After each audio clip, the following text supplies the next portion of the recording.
Iman Gadzhi, c'est des millions de vues sur YouTube, 5,5 millions d'abonnés et un personnage assez controversé. Certains disent que c'est un génie, d'autres disent que c'est un scammer, mais tous s'accordent pour dire qu'il est très fort sur YouTube. Et justement, il y a quelques mois, il a décidé de lancer une nouvelle chaîne business où il repart de zéro vidéo, 0 abonnés. Ça peut paraître surprenant de mettre de l'énergie pour faire des vidéos qui vont faire 5 000, 10 000 vues alors que tu as une chaîne à 5 millions d'abonnés. Pourtant, tout ça, ça fait partie de sa stratégie. La stratégie qui lui a permis de générer 100 millions de dollars dans le monde du business en ligne ces dernières années et qui lui permettra de faire beaucoup plus dans les années qui viennent grâce à ses produits e-commerce et à son logiciel. Si vous êtes entrepreneur et que vous voulez développer une audience sur YouTube, écoutez attentivement ce qui va suivre parce qu'on va plonger dans les secrets de la stratégie YouTube à 100 millions de dollars d'Iman Gadzhi. Aujourd'hui, on va vraiment le prendre comme une étude de cas pour voir quelles leçons on peut en tirer pour développer une audience sur YouTube.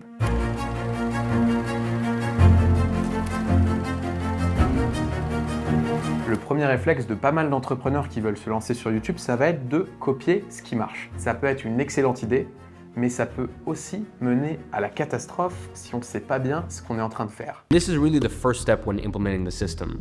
When getting onto YouTube, most people try to copy the type of content that I'm creating on my main channel with a day in the life type of video or the best side hustle to make $500 a day. They try to make all this broad beginner content and then they try to sell a high ticket program to their audience on the back of it. And of course, it's simply never gonna work. What you need to understand is that on my main channel, I'm creating content to attract an audience that will buy a $1,000 info product or even a $37 a month subscription. It's mass market, and not only that, but when you create this type of content, you're going to be competing for clicks against channels like mine, Mr. Beast, etc., which by the way is fine when you already have an audience to promote your videos to, but when you're first getting started, that is a surefire way to guarantee failure. À la place, Iman, il va nous recommander plutôt une stratégie low view, high ticket. Petite audience, forte valeur. Your follower and view count does not correlate to the amount of money you make, and you really need to get this in your head here.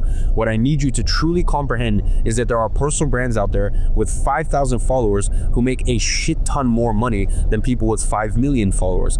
Now, why is that? Because they optimize for the correct metric, leads instead of views. Iman, il est loin d'être le seul à faire ça, puisque ça fait quelques mois qu'on voit proliférer des chaînes business d'entrepreneurs beaucoup plus niches. On l'a vu chez Charlie Morgan et Jordan Welch, par exemple. A micro channel that gets a few thousand views and attracts a high quality audience. And with it, you only need a few thousand views to make multiple 6, 7, or even 8 figures. And by the way, that's exactly what I do myself. I practice what I preach. I launched this channel a few months ago, and by the way, people thought I was crazy. They're like, wait, you have a channel with 5.5 million subscribers and you're uploading here? Are you insane? Well, clearly, I'm not insane. And by the way, I was the first to do it, and then many took inspiration and created their business channels. Le sujet crucial qui se joue ici, c'est le choix de la cible. On ne parle pas à tout le monde de la même manière qu'on parle à une petite catégorie de personnes bien précise. People started to realize, people started to notice that the way you speak to one type of person is not the way you speak to another type of person. So I know that this sounds crazy, and I know a lot of people forget this sometimes, but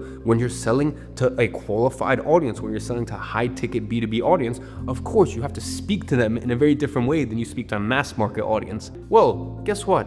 This business channel, with just a few thousand views a video, makes me $500,000 in cash collected. You know why? Because when I speak to you on this channel, you're like, how does he know what I'm thinking? You're like, how is he so in touch? How is he so in tune with where I am in my business right now? Now, I know this might sound crazy, but you just create content that speaks to your ideal prospect or your ideal client. Le fait de parler à une audience précise nous permet d'avoir beaucoup plus de clarté mentale, d'avoir plein d'hypothèses cachées qu'on n'a pas besoin de redéfinir et d'être beaucoup plus droit au but. D'ailleurs, ça on le voit bien sur la chaîne d'Iman Gadzhi Business où il peut s'exprimer beaucoup plus librement que sur sa chaîne principale où il est enfermé dans son personnage. Et c'est un petit peu moi la même stratégie que j'utilise aussi. J'ai pas envie de partir mainstream, je préfère que cette chaîne soit un petit peu comme un club privé d'entrepreneurs qui veulent se développer, qui sont smart, et on sait tous qu'on parle de la même chose. But even this channel right here, I don't want this channel to get larger than 20, 30, max 50,000 subscribers. I want this to stay small because this channel, I'm specifically speaking to prospects that could be a good fit for 8-figure license, my licensing program. I'm not trying to make YouTube optimized video, this, that, blah, blah. I'm literally just trying to find my ideal prospects. Alors avant de copier quelqu'un sans savoir pourquoi, c'est intéressant de comprendre quels sont ses intérêts de faire ce qu'il fait et quelles sont les étapes par lesquelles ils sont passés. Voilà comment ça s'est fait pour Iman Gadzhi. Up until 2022, I niched down exclusively to SMMA content. And I mean exclusively. Every single video I made had one purpose: to help agency owners scale their business. I mean, maybe once a year I had a vlog, but no broad motivational videos, just pure tactical SMMA content. And that's exactly what you should do at your stage, because that is exactly what is going to attract the type of customers that you want. And as your personal brand matures, you can then decide where do you want to take things. So for me personally, I own the SMMA market, and then after the SMA market, I own the online business market. So up until 2022, I was SMA. Somewhere around 2023, I went from SMA to owning online business as a whole. I was an online business guy. And then after that, I was like, let me go a little further into self-development, but on certain platforms, for example, like this business channel, I want to be hyper-focused to my ideal prospect. Et quand on regarde plus attentivement les vidéos d'Iman, on s'aperçoit qu'en réalité, c'est des vidéos de vente qui sont déguisées en vidéo YouTube. Donc lui, il voit vraiment la plateforme comme une plateforme publicitaire gratuite. Quand on y réfléchit, ça prend tout son sens. The better the CTR is on an ad, the cheaper your cost per click is. Now, the better your CTR is on YouTube, the more views you get and the more revenue you make. So stop looking at YouTube as a place for content creators. YouTube is actually an ad platform in a sense. You need to start treating it in a more strategic way. Est-ce que le titre de vos vidéos non seulement résonne avec votre cible, mais disqualifie les gens qui ne sont pas concernés? Regardez, par exemple, cette vidéo que j'avais faite sur Grant Cardone, j'aurais pu l'appeler le secret du succès du loup de Wall Street de YouTube, par exemple, et adapter mon discours pour que ça touche le plus grand nombre de personnes possible, mais ça allait m'attirer beaucoup de gens qui n'auraient pas été vraiment concernés par le sujet. À la place, j'ai préféré l'appeler « Comment Grant Cardone a battu YouTube », ce qui implique implicitement que pour regarder cette vidéo, il faut déjà savoir qui est Grant Cardone, et donc, a priori, les gens qui connaissent Grant Cardone, je suis parti du postulat que c'était des entrepreneurs, et donc que ça allait un petit peu qualifier entre guillemets le trafic, ne serait-ce que par l'angle et le titre de la vidéo. C'est exactement pareil pour vos vidéos. Est-ce que ça résonne avec les véritables problèmes et niveaux de conscience de votre audience, ou est-ce que vous êtes en train de vous fatiguer sur des vidéos qui parlent pas aux bonnes personnes? I feel so bad for these people who wonder why they fail to monetize their audience. And that is why I create micro channels that attract hyper qualified viewers, people who are already in the mindset to spend money and take action. That is truly how you print from YouTube. Now, I want to make something very clear. That doesn't mean you can't get millions of views, like I've got them with my main channel. But what I'm trying to say here is that's step 2. You can't fulfill on step 2 before you fulfill on step 1. And bear in mind, I was doing step 1 for years and years. I was the SMMA guy. That's the only thing I created content about. And once I'd locked that in, once I was already making a couple million a year from being in that niche and dominating that niche, then it was time to move forward. Ok, on démarre dans une niche, mais on va voir que ça s'arrête pas là. Maintenant, on va voir la deuxième étape du plan d'Iman Gadzhi pour passer en mode croissance. Si on fait que du contenu ultra niche sur les problèmes de nos clients, on va avoir beaucoup de valeur, mais on risque de pas avoir beaucoup de croissance sur notre chaîne. Donc, on a un véritable enjeu d'avoir des vidéos pensées pour la croissance et des vidéos pensées pour le nurturing de notre audience. En gros, de la découvrabilité et de la valeur. You want to expand your audience, but a lot of times the content that expands the audience also alienates your current one. So I call it this 3-to-1 content ratio. So basically it's a 3-to-1 growth and nurture content ratio. And here's how it breaks down. You've got growth content, which focuses on broadening my reach. Now this content is crafted specifically to appeal to a wider audience, pulling in new viewers and getting as many eyes on the channel as possible. So these are videos like the 7 AI tools that will make you rich and 7 productivity hacks that made me a millionaire. These are high view potential videos that pique curiosity and bring in new subscribers. But here is where most people miss the mark. They just stop at growth content and never convert those views into actual leads or loyal followers. And that is where the nurture content comes in. Nurture content is all about deepening the relationship with my core audience.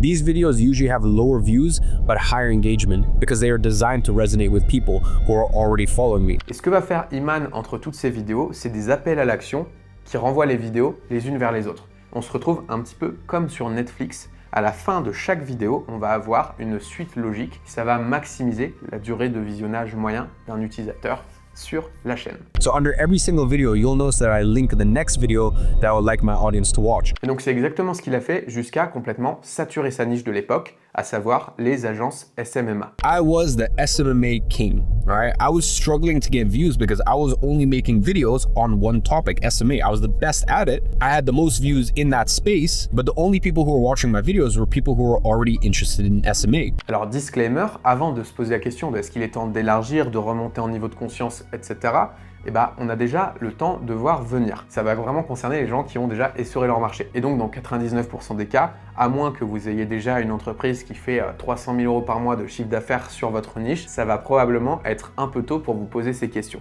Voilà toutefois à quoi ça ressemble. Now, when I implemented content expansion, I took a niche that was so small and attracted everyone who was interested in making money, and I grew the niche to, crazy levels. Everyone knew about SMMA. And as I exposed all of these people to this business model, I then established myself as the authority figure in the SMMA space. I didn't have to compete for anyone in the SMMA space because I was already the authority. I was the one that introduced them to this space. Pour voir ce que ça implique d'élargir sa niche, il faut comprendre la différence entre les initiateurs et les buteurs. Globalement, sur le marché, on peut répartir les entrepreneurs dans deux catégories. D'un côté, on a les initiateurs, des gens qui vont parler au mass market et dont le job, c'est de faire découvrir la thématique à une grappe d'audience qui n'en a jamais entendu parler. Par exemple, ça va être Yomi Denzel qui va faire découvrir le monde du business en ligne à tous les francophones. Ça va être Antoine Blanco qui va faire découvrir le monde du business coaching à tous les gens qui n'y connaissent rien. Ça va être ce que faisait Marketing Mania à un moment donné,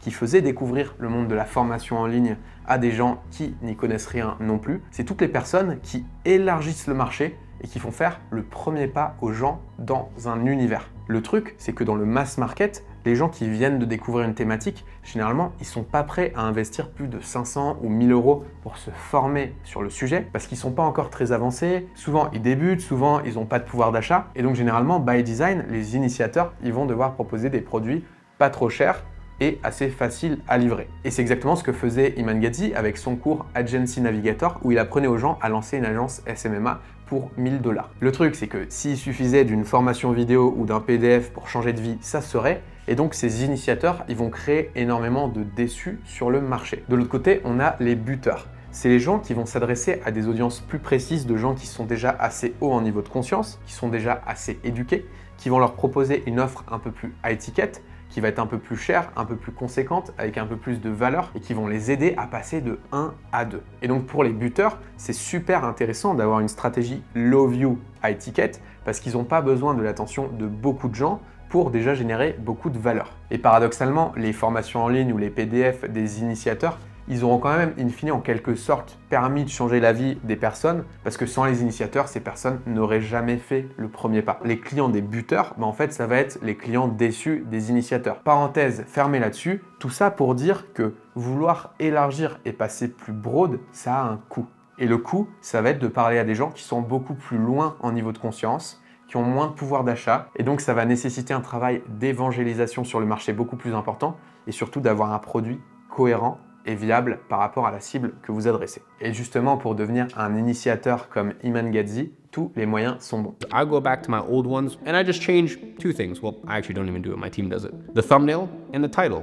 And that's it. Now, you might be wondering, why does this work? Well, a few years ago, I came across a video from a science channel called Veritasium explaining how he changed the thumbnail from one of his old videos 180 days after it was already published. And basically what he was saying was that by only changing the title and thumbnail from a low performing video, he managed to turn it into one of the best performing videos he's ever had. The exact same video, months after being published. So I decided to test that on an old video that got 52,000 views back then, which by the way, that was already a high performer for us at that point. Now the result, the same video is currently sitting on 2.5 million views. I'll put a graph on screen, but you can see the exact period we changed the thumbnail and how the performance skyrocketed almost instantly after the change. And now, I have a dedicated team whose only job is to rehash my old content. I even have a thumbnail testing spreadsheet that tracks every single experiment, showing us winners versus losers in real time.